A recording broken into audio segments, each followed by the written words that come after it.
Assalamualaikum warahmatullahi wabarakatuh.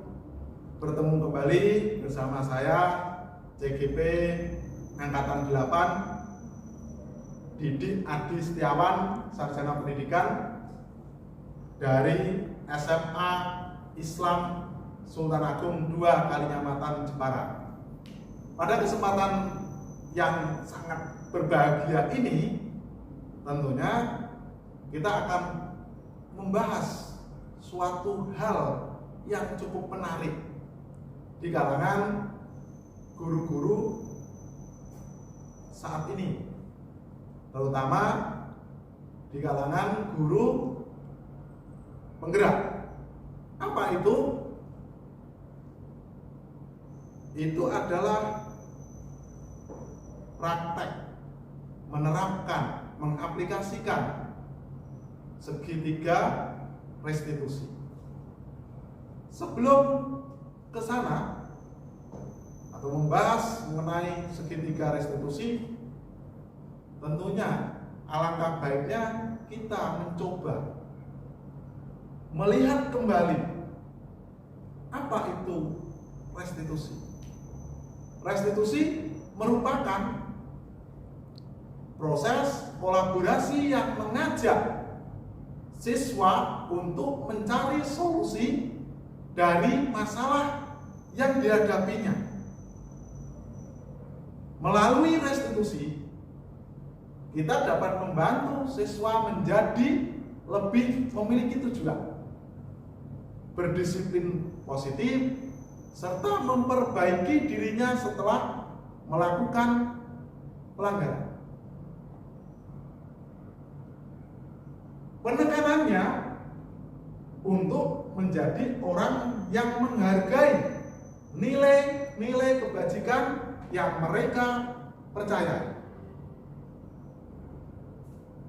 Restitusi membantu siswa untuk jujur pada diri sendiri dan mengevaluasi dampak dari kesalahan yang dilakukan. Misal, di suatu kegiatan ada yang tidak baik yang dilakukan oleh salah seorang murid atau siswa tadi. Apa yang kita lakukan sebagai guru? Tentunya penerapan restitusi pada permasalahan semacam itu dengan mengembalikan siswa pada komitmen dan keyakinan kelompok, serta meminta seluruh murid menjaga keharmonisan dalam kelompok itu sendiri. Restitusi memberikan penawaran, bukan paksaan,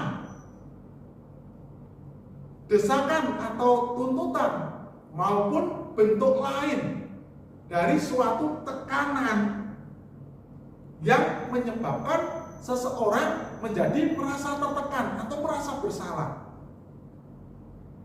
Itu tidak restitusi. Restitusi dianggap mampu memecahkan masalah murid karena memiliki ciri-ciri. Yang pertama, restitusi bukan untuk menebus kesalahan, namun bagaimana memaknai kesalahan sebagai suatu pembelajaran. Yang kedua, restitusi adalah tawaran, bukan paksaan. Yang ketiga, restitusi menuntun untuk melihat ke dalam diri daripada murid itu sendiri. Yang keempat, restitusi mencari kebutuhan dasar yang mendasari tindakan. Yang kelima, restitusi fokus pada karakter, bukan pada tindakan. Yang keenam, restitusi fokus pada solusi. Yang ketujuh, terakhir, restitusi mengembalikan siswa yang berbuat salah pada kelompoknya. Sangat penting bagi guru untuk menciptakan kondisi yang membuat siswa bersedia menyelesaikan masalah dan berbuat lebih baik lagi dengan berkata, semua orang pasti pernah berbuat salah, namun bukan mengatakan kamu harus lakukan ini, kalau tidak kamu akan. Bagaimana langkah selanjutnya? Nah, ini kita sudah pada segitiga restitusi. Yang pertama ada namanya menstabilkan identitas. Bagaimana langkah menstabilkan identitas? Jika ini langkahnya ya, semuanya, jika murid berbuat salah, maka ada kebutuhan dasar yang belum terpenuhi. Bagian dasar segitiga restitusi memiliki tujuan untuk mengubah orang yang gagal karena telah berbuat kesalahan menjadi orang yang sukses. Kita harus mampu meyakinkan mereka, murid-murid kita, dengan mengatakan kalimat seperti tidak ada manusia yang sempurna. Saya juga pernah melakukan hal seperti itu. Ketika seseorang dalam kondisi emosional, maka otak tidak akan mampu berpikir rasional. Saat inilah kita berusaha menstabilkan identitas murid kita. Murid kita bantu untuk tenang dan mencari solusi untuk menyelesaikan permasalahan. Itu tadi langkah yang pertama, yaitu menstabilkan identitas. Langkah yang kedua adalah memvalidasi tindakan yang salah. Maksudnya bagaimana? Maksudnya adalah konsep langkah kedua ini, kita harus memahami kebutuhan dasar yang mendasari tindakan murid kita berbuat kesalahan.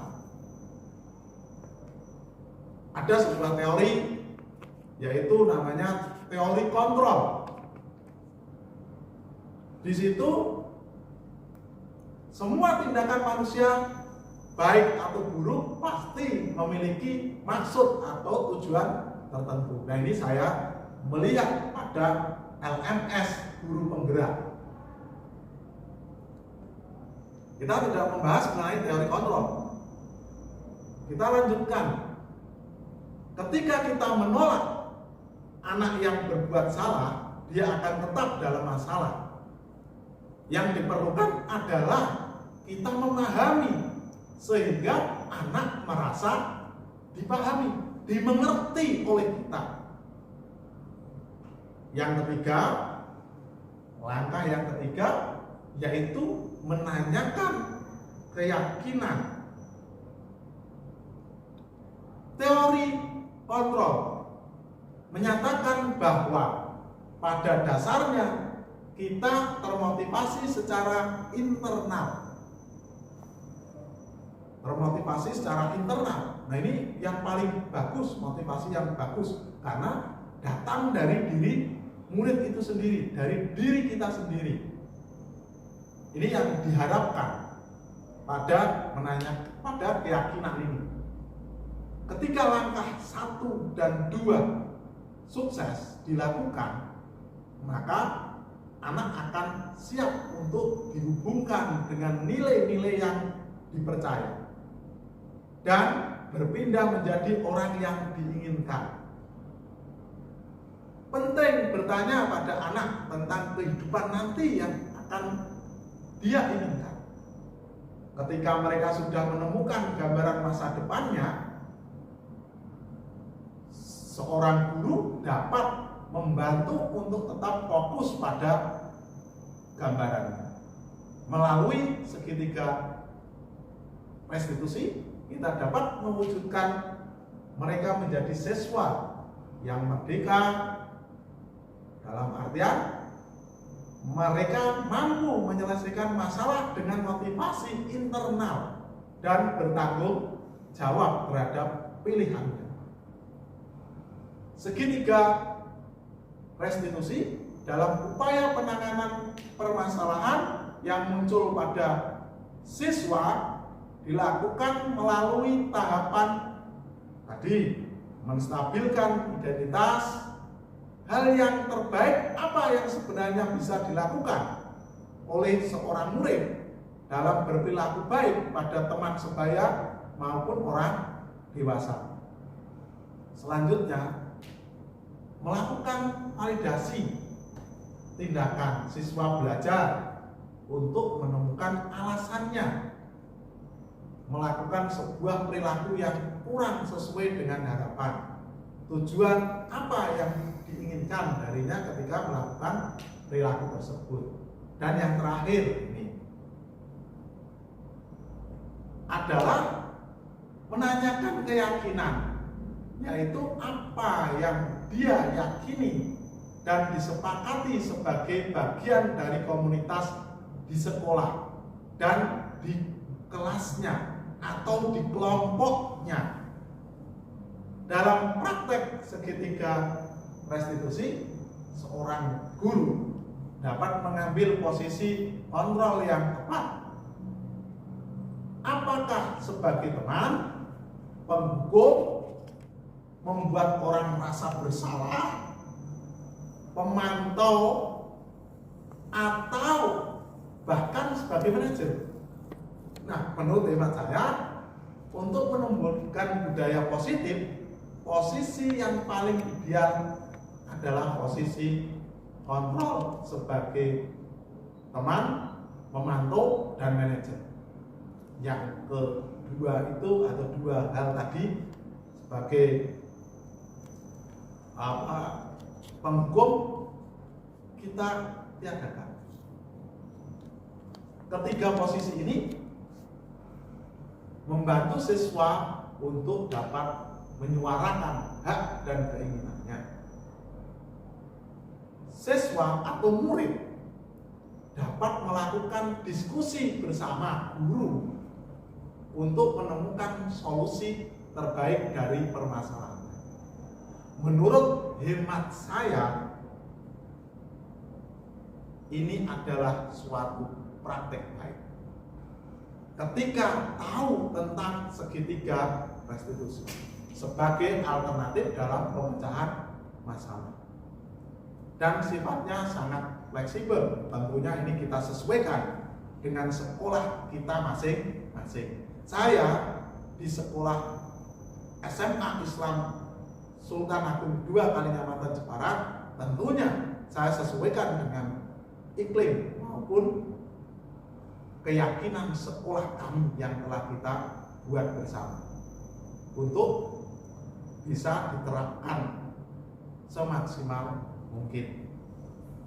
Langkah awal yang baik jika kita sebagai guru mau dan mampu menerapkan praktek segitiga restitusi ini dalam upaya menumbuhkan budaya positif di sekolah.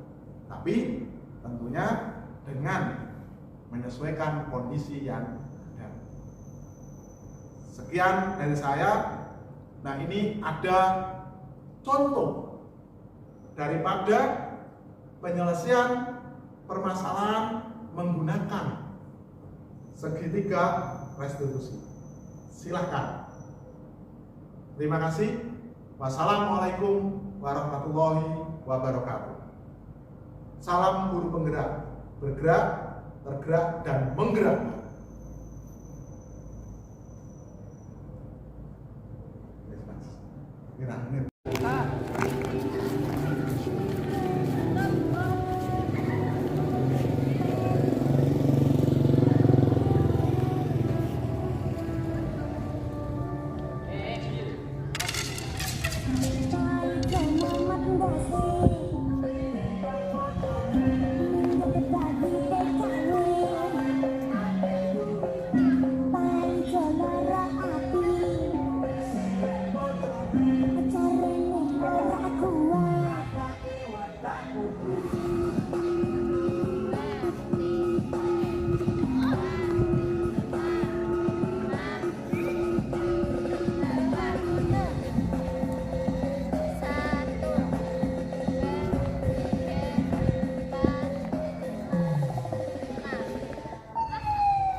Stop, stop, stop. Matiin, matiin. Maksud kamu apa sih? Yang benar. Ini tuh capek semua. Bisa-bisanya nggak mau latihan.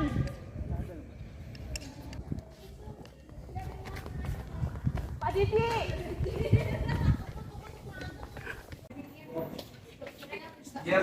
Pak Didi, Pak Didi. Siapa, Mas? Pak itu loh Pak, Farid kan latihan toh Pak, dia malah nggak mau serius Pak. Oh, latihan untuk persiapan MPLS besok itu toh? Iya. Ketidakbaikannya apa saja? Kak, yang lain kan juga ikut latihan, tapi dia malah cengengesan itu loh Pak, malas-malasan gitu. Oh, baik. Nanti coba kamu panggilkan Farid untuk ketemu saya. Kenalkan aja ya, tadi pengen di bawah pohon untuk penyegaran, ya. Oke, seperti itu. Saya tunggu ya, Mas. Oke Pak.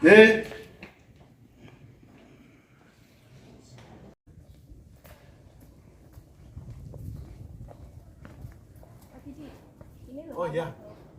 Ya, Mel. Silakan duduk. Mas Farid. Saya mau kembali ke latihan dulu ya Pak. Ya, silakan pimpin teman-teman untuk kegiatan persiapan MPLS. Terima kasih, Mel. Coba Pak, pemanggil saya. Oh iya, Mas Farid. Ini tadi Amel itu kan lari-lari. Saya kaget. Kenapa Amel lari-lari? Setelah itu saya tanya, ada apa, Mel? Amel menceritakan itu Pak Farid dalam latihan untuk persiapan MPLS dia melakukan hal-hal yang kurang baik. Nah, emangnya ada apa, Rik? Gini loh Pak, saya capek Pak. Dari tadi malam beberapa hari, 3 hari, saya belum istirahat. Di rumah dari gawe mbak saya harus bantu. Terus ditambahin latihan tadi, gimana gak capek Pak? Istirahat ya belum Pak. Oh gitu, berarti asal muasalnya adalah kamu capek karena di rumah ada kegiatan punya gawe. Iya Pak. Yang tenagamu kamu curahkan untuk kegiatan tersebut. Iya. Memang Rik, semua perilaku kita apabila kita tidak terkonsentrasi, otak kita pasti jalannya kurang begitu stabil, apalagi dengan menggunakan emosi. Nah, perlu ada sebuah rujukan, perlu ada sebuah ketenangan dalam melaksanakan kegiatan. Nah, sekarang Pak Didik tanya, kenapa kamu melakukan hal tersebut? Maksud Pak Didik, apa sih yang kamu lakukan waktu kegiatan di lapangan tadi, waktu latihan? Ketidakbaikannya apa? Itu Pak, saya males-malesan di sana. Kan saya takut Pak, jadinya kayak gak mood gitu loh Pak. Ya, baik. Kamu bisa memperbaiki hal tersebut Bisa Pak. dengan melakukan tindakan yang lebih baik lagi. Kamu masih ingat tidak dengan kesepakatan yang telah disepakati oleh kelompokmu? Masih Pak, masih ingat. Apa saja itu, Rik? Kedisiplinan, tanggung jawab, sama kebersamaan. Oke, kedisiplinan, tanggung jawab, dan kebersamaan. Nah, kamu tahu maksud kedisiplinan tidak? Tahu Pak. Tahu. Maksud dari tanggung jawab tahu tidak? Tahu Pak. Kebersamaan tahu tidak? Tahu Pak. Itu hal-hal yang telah disepakati oleh semuanya ya dalam kelompokmu. Nah, kamu tentunya bisa kembali ke kelompokmu tak kala kamu bisa menerapkan itu semua. Bisa, Pak. Ya, kalau seperti itu coba saya panggil Amel ya. Amel, Amel. Amel. Amel.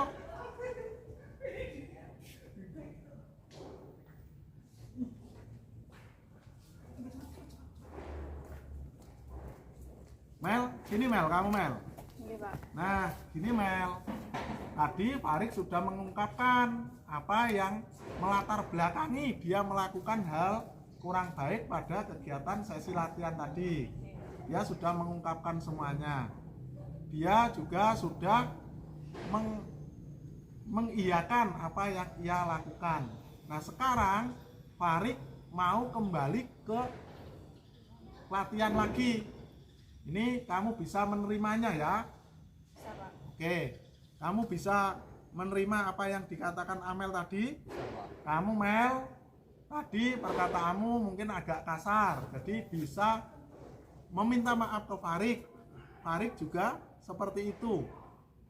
Apa bisa dilakukan hal tersebut? Bisa, Pak. Bisa disepakati ya. Bisa, Pak. Oke, silahkan kamu Farik dengan Amel kembali ke kelompok kalian untuk latihan lagi. Kalau Farik belum siap latihan karena kondisinya masih capek, bisa di pinggir lapangan terlebih dahulu. Seperti itu ya Rik, seperti itu ya Mel. Terima kasih.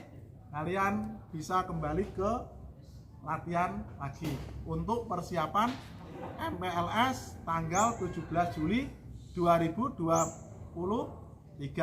Semoga kegiatan MPLS yang kalian pelopori nanti berjalan dengan baik. Amin. Apalagi sampai nanti kita berkolaborasi dengan pihak kepolisian untuk mengisi acara MPLS kita. Itu aja dari Pak Didi. Bisa dipahami semua ya? Bisa, Pak. Oke, terima kasih. Terima kasih, Pak. Ya.